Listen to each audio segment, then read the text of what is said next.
Hello and welcome to KK Football News. We've got all the FA Cup action to talk about this weekend. So joining me on the sofa is the very elegant Emma Pierce and the not so elegant James Franco. Only joking, it's Jonathan Allpress, as usual, his lovely, charming and happy self.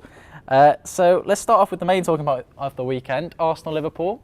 Arsenal running victorious 2-1. Emma, what did you think of the match? I think Wenger definitely had a point to prove this week with Mourinho last week in his press conference, obviously saying it's a success of failure, just everything that's gone on with Giroud. I think he definitely had something to prove. He put out a strong side, and they definitely just attacked the whole game. They didn't stop. Liverpool, to be fair, unlucky, probably. I think they played really well. Some people would say they were the stronger side. But just overall, I think Arsenal definitely dominated the game. Arsene Wenger showed a lot of faith in Senegal. Obviously, Giroud had the confession on Twitter about his recent indiscretions that had been reported in the press. Obviously, the rumour has it that he denied that to the manager, and obviously when it's come out, Wenger's infuriated. They're saying he's going to not renew his contract, possibly terminate at the end of the season, and so he's gone with young Senegal from the start. What did you think of his performance, Jonathan? Well, he made a lot of interesting runs. He's a very young talent. He's not really played at this level before. He previously played in I think it was the French second division for Auxerre, and showed a lot of promise. He's had a lot of injuries. In fact, that's why he's only just really starting to play for Arsenal now, because he was injured basically as soon as he signed his contract. And well, he's been injury prone his entire career. He almost quit to become a postman at one point, for example. And if he can stay injury free, he could go far. But there's always that big question mark hanging over him about his injury record. Well, I always like that you bring some lovely trivia to the table, Jonathan. Alex Oxlade-Chamberlain had a good game for Arsenal. He scored a goal, but then obviously there's this odd penalty shout that people have been saying. Howard Webb was well positioned. What was your take on it, Emma? Yeah, I think it was just stupid from Oxlade-Chamberlain, to be honest. He's so lucky to have got away with it. I think it's a blatant penalty. Anywhere else on the pitch, it would have been a free kick. I just think he takes him out, and there's just not much else really to say about it. I think it's a really stupid thing for him to have done. Does Suarez's reputation go before him? Obviously, it was a theatrical fall. Jonathan, do you think that contributed to the referee's decision? Was it that he'd just given a penalty away 5 minutes previous at the Emirates? Well, Howard Webb was right in front of the incident. You saw everything, but I think the fact that Suarez flopped about as he went down, he didn't really fall particularly naturally, and it just came across like a dive. And I suppose that probably swayed Howard Webb's decision. Suarez obviously has this reputation for play acting, and it's caught up with him, shall we say. Yeah, so that was a major turning point in the game. Obviously, Liverpool would have been back on level terms. But then they pressed for an equaliser, but no real concrete chances came after that. Do you think, after Oxlade-Chamberlain's recent performances, that he's got a good chance of being in the England camp for the Brazil World Cup? I think he'll definitely be in the squad. It's a question of whether he'll make it into the first team. He's shown, well, he's quite different, I suppose, to most of the England wingers, in that he's quick, he's powerful, but he's also got a lot of skill to him, whereas normally they're sort of one or the other. I think your James Milner's or your Theo Walcott's. James Milner's obviously quite big, Theo Walcott's fast, but there's never really a combination of the two like Oxlade-Chamberlain. So I think certainly he'll be in the squad. Whether he'll be in the first team, though, depends on how consistent he is over the rest of the season. Obviously, Andros Townsend and Raheem Sterling are also very similar players competing for the same spot.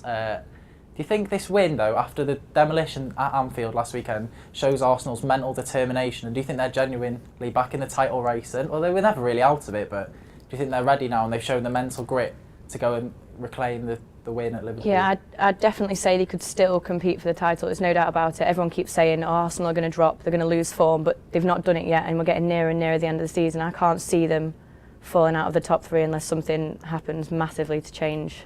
There were big celebrations at the end. Wenger looked elated. The players were cheering. Fabianski was in the crowd.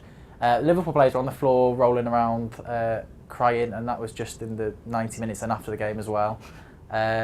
What did you think? Did you think this proves that it's a good old-fashioned FA Cup tie and that the FA Cup still matters? The FA Cup's always mattered. I think people still care about it as much as they ever did. Obviously, there's more interest in the Champions League now. But the FA Cup is still seen as a big competition. I mean, take Wigan winning it last season. It still matters. It may not matter so much to the top 4 or top 5 or certainly the big teams. I mean, it's still a relevant competition. They still want to win it. Arsenal haven't won a trophy since 2005, I think it was the last time they won the Cup. Yeah. So it still matters to these clubs, but the Champions League in terms of finance is worth more to them, and obviously they'll focus more on that. But to every other club that won't make it into Europe, the FA Cup is still the big dream because it's the most attainable trophy. And there's still nothing like the charm of seeing a conference team come up against one of the Premier League big boys, and that's what makes it special. In the other big game, the top four clash, City against Chelsea at home, City totally dominating that match, so it seems Mourinho's little horse has gone a bit lame. What did you think of that game, Emma? I think, again, City were just the stronger team. They came out with so much more energy than they did 12 days ago when they last played. I think Chelsea defensively looked a bit weak. I think without John Terry there for organisation, maybe a bit of leadership, they just fell apart a bit. There was so many spaces throughout the game for City to just break through, and they took the chances that they got given. Obviously, Jovetic got a rare start, and he looked good. He looked sharp. What do you think, Jonathan? He got his goal. Obviously, he's another player who's not injured, and I think he's about City's fourth choice striker, and I'm not sure if there's a question of whether he really should be there, at least in my opinion. When you've got players like Aguero ahead of you, you've got to ask whether you're actually going to get a game. Now, obviously, he's played today and scored, and a good goal it was as well, but I'm not convinced he's in the right place, player in his stage of his career. Now, Nasri, he came back after a lengthy injury. Instant impact, he scored after 6 minutes, and he looked sharp. Is he the key to reignite City, because they were free scoring right before his injury, and then they've sort of drawn blank a couple of times since then. Do you think he could be the ignition to their goal scoring firepower? I think he definitely had a good game. Great link up with David Silva, especially on the goal. And he's world class, isn't he? He's another world class player to add to City's team. I think that speaks volumes in itself. That Jovetic, the goal scorer, was it Jovetic? Have I just messed that up? Jovetic, yeah. Sorry. Jovetic, who scored the goal. I mean, saying he's their fourth striker, that just shows what depth they've got in their squad. I think at the moment they're probably one of the best in the Premier League. And this is such an important victory to Manuel Pellegrini. He's never beaten a Jose Mourinho side in his career, and obviously this is a great mental game for him in the title race as well. He's out-tacticked the tactical genius, you could say. Yeah.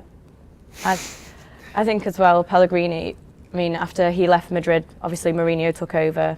I think it's been a game of egos massively, maybe more so on Mourinho's side. I don't know, but I think to come out and play like that against Chelsea has shown really great sort of mental confidence in the team. And obviously they go into the massive fixture against Barcelona now full of confidence, so yeah. Fingers crossed for them. Everton-Swansea was another big game. 6 years ago, Martinez was managing Swansea and Gary Monk was a player for him. Now the tides are turned and Monk is managing against his old boss. Everton a commanding win, and Swansea, are they in threat of really deteriorating now? Has Monk got a job on his hands, Jonathan? I think they're still in Europe, and I think they're possibly fighting on several fronts. And you got to remember, back when Martinez took over, they were still way down in the Football League.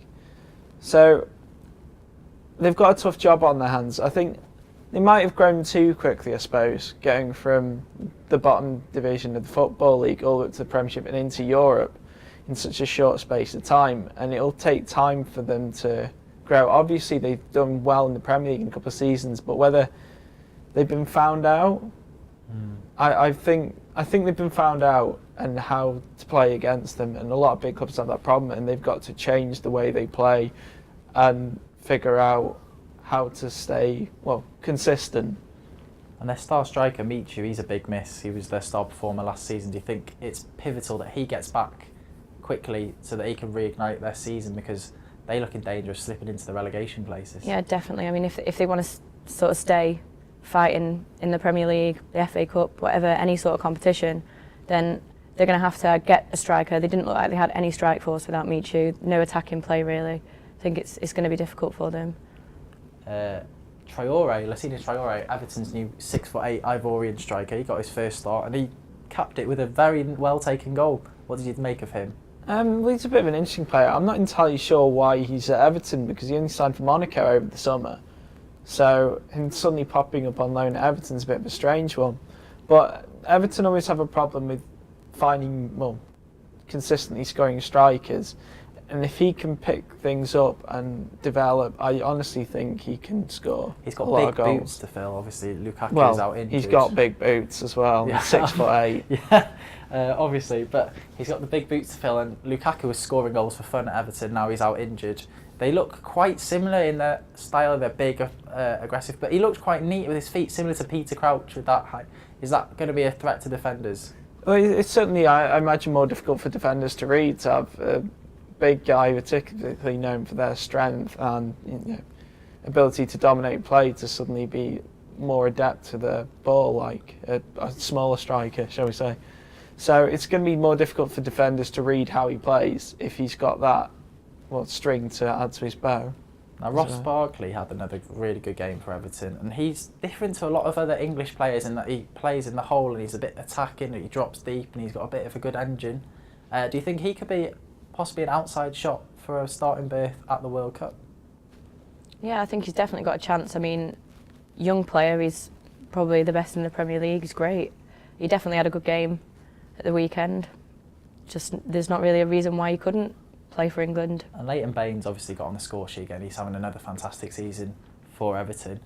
With Ashley Cole's places limited under Mourinho, do you think Baines is now England's first choice left back? I think the player who plays most will end up in the squad regardless of experience. Ashley Cole's coming towards the end of his career now. He's he's getting on to his mid-30s, and there's been rumours of him moving to the MLS and things like that. So I think, Leighton Baines isn't actually that young either. He's certainly in his late 20s. Mm-hmm. So he should be first choice left back. Whether he will be is another question, because England tend to pick experience. And Ashley Cole obviously has major tournament experience. Over form, and they always seem to have done. And the less of it, the less risk-taking, the more conservative, which is why I'm not entirely sure Ross Barkley will even make the squad, regardless of his play. Because England always tend to pick the older, more experienced players over youth and the unknown qualities that they bring. Well, we had a really good old-fashioned FA Cup tie at Bramall Lane. Sheffield United overcoming Championship opponents in Nottingham Forest 3-1. And now they've set up a potential Steel City derby against Sheffield Wednesday if they manage to overcome Charlton after their game was postponed. Nigel Clough's men did well. A controversial decision in the 90th minute for the winner, really. A penalty decision. Michael Oliver took his time. What was your take on it, Emma? I think it's a tricky one, really. I don't know from watching it back. I don't know whether the defender was just going down to block the cross coming in or whether he purposefully handballed it. I think it's a hard one to decide, but I mean the ref's in a good position. He's given it, so just have to play to the whistle, don't you? So. And the fans stormed the pitch at the end, and there was elation. I think the draw had already been made, so they knew that they could be playing their arch rivals. That's going to be a tasty fixture if that goes ahead, Jonathan. I think we're all wishing for that. Oh, of course. Everyone loves a derby, whether that be from the lower leagues, like the two Sheffield teams. Now, obviously, they've fallen quite away, but it still means a huge amount to them. That there'll be a lot of police presence. I can guarantee you that. Yes.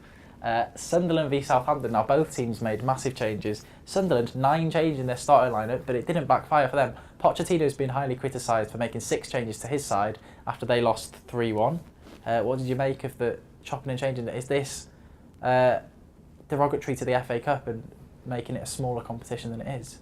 Yeah, I mean both sides obviously made changes, but I think being the visiting side, you should always take your strongest squad. So to have maybe taken a weakened squad with that many changes probably could be seen as disrespectful to both the opponent and the